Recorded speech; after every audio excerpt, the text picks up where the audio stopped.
li tax ñu nangu mandat ñu démissionné loo ñu constaté la démission. Oui. Parce que la démission.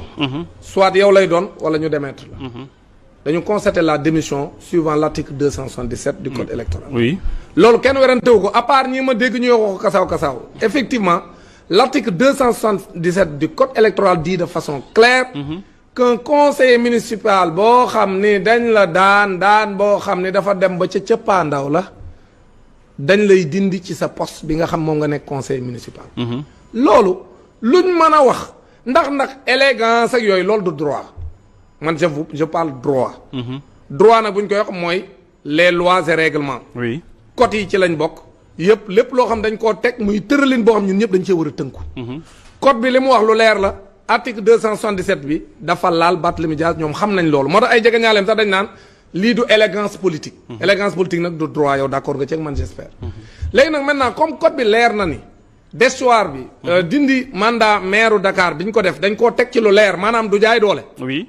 asalaamaaleykum wa rahmatullah mbokku internet yi ñuy suivre ci Combat à Temps TV ñoo ngi continuer di wéy ak yéen ci actualité yi nga xam ne mu ngi daw ci Sénégal gannaaw bi nga xamee ne kii di Barthélémy Dias nga xam ne préfet jëlee na ko fële ca boppu mairie Dakar ba ñi nga xam ne ñooy nekk citoyens yi ak homme politique yi am nañ ci ay gis-gis yu wutee kii nag nga xam ne moom mooy Dame Mbodj moom dafa bokk si ñi nga xam ne dañoo dëggal article 277 bi nga xam ne moom moo jëlee fële kii di Barthélémy Dias ñëw na ci ay leeral wax na fi ne Barthélémy Dias loi moo ko fi jëlee du question de jaay doole ñuy wax affaire yu inélégance aussi nañ bàyyi xel ci loi yi. gannaaw loolu ki nga xam ne mooy Dame Mbodj ñëw na ci recours bi nga xam ne Barthélémy Dias def na ko parce que Barthélémy Dias démb dafa demoon fële di déposer waat recours waaye recours bi mu ngi nekk en cours tax na ba tey Barthélémy Dias bi mu demee pour inaugurer fële ci cité kër góor gi ay travaux yu waroon def foofu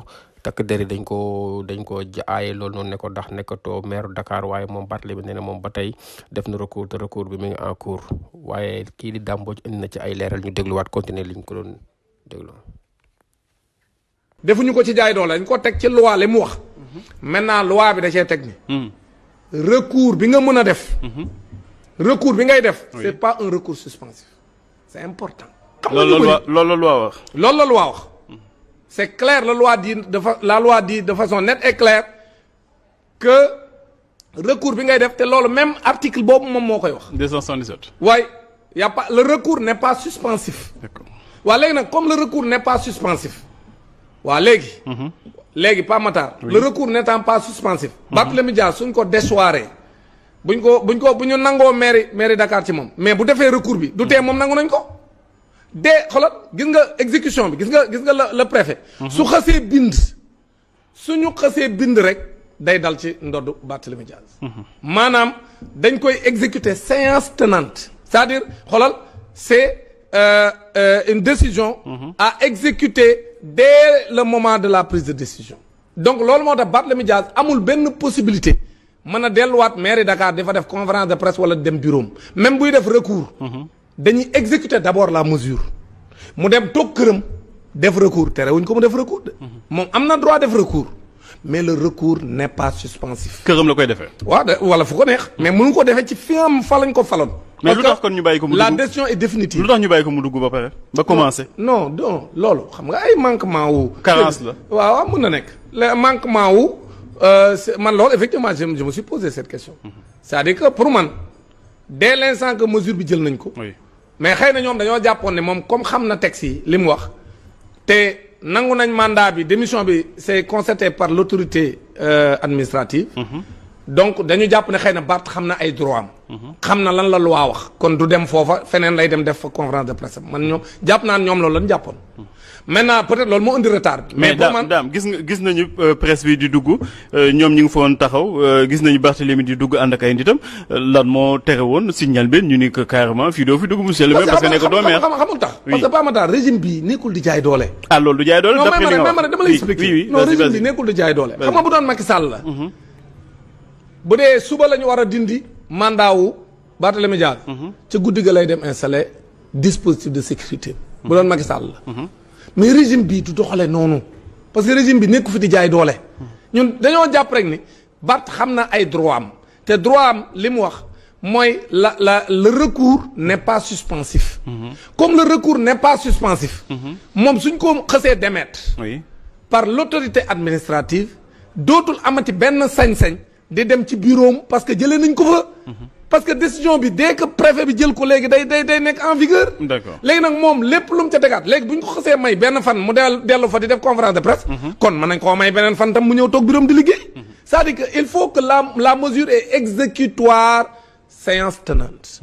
Dès l'instant que l'autorité administrative a pris la décision de démettre Barthélémy Dias fondée sur la loi.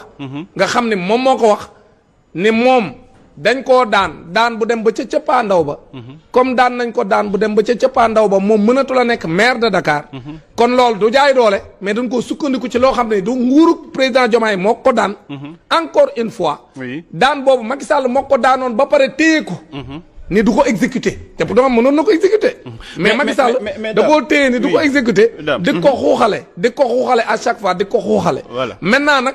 da ko doon xuuxale mais nangu ko exécuter à chaque fois Barth bëgg a def dara mu koy xuuxale. waa léegi nag régime bii moom. encore une fois c'est un régime d'état de droit. man dégg naa ñu ciy jéem a tudd ay nit mais dañ leen a tooñ wax dëgg yàlla. d'accord wax nga ko léegi daan boo xamante ni Macky Sall moo ko def ba noppi di ko xuuxale ñu bëri jàpp yow mi sax bokkoon nga si ñu jàpp ni que wàllum politique kese la est-ce que tey jii mën nañu jël décision de justice boo xamante ni naam décision de justice la mais amul benn base bu légal parce que nee nañu commande politique la ñuy jël conséquences yi di ko teg ba muy déchoir nit wala di nangu mandaawam. waaw non xam nga Pa Matar. oui ñun dañoo ñëw fekk fi am réew moo xam ne loolu bu dee loolu la. mën nañoo ñëw épiloguer sur beaucoup de dossiers. bu dee li ngay wax nii la. kon même ñin fiy topp. wala Cour des comptes di leen topp wala keneen di leen topp mën nañoo wax ni comme nguuru Macky Sall ci tappale la ne woon. ñin fi topp yëpp ci tappal lañ nekk ci ñoom bu ñu doxalee noonu maanaam kon dañuy faase. lépp lu fi Macky Sall defoon. réew du doxee noonu. mais est-ce que nekkoo leen di légitimer benn décision de justice boo xamante ni warut a doon décision de justice. parce que aussi ba ma leen di yàgg di dégg mosoo leen rafetlu décision de justice bi parce que jàpp ngeen ni que Barthélémy dañ ko jaay doole tooñ ko tey ji conséquences yi décision de justice boobu moom nañu nekk di débattre en fait. waaw mais xam nga man dama lay wax li nga xam moom laa gëm. oui. justice Sénégal. actuellement kenn tënk ko. parce que président Ousmane Sonko min ciy tudd. du moom moo demandé ñu nangu mandaawu Macky Sall mandaawu Barthélémy Dias. du Ousmane Sonko. encore une fois. loi bi moo wax ni. koo xam ne yéen a bokk circonscription électorale. oui. su fekkente ne gis na ni am nga problème d'éligibilité. ou problème vraiment pour falu. wala fal nañ la ci erreur. oui. moom bu ko constaté moom citoyen bi. un citoyen lambda loolu la loi bi wax. citoyen lambda bi sañ na dem jël bataaxalam jébbal ko l'autorité administrative wax ko ni ko diw. fal nañ ko.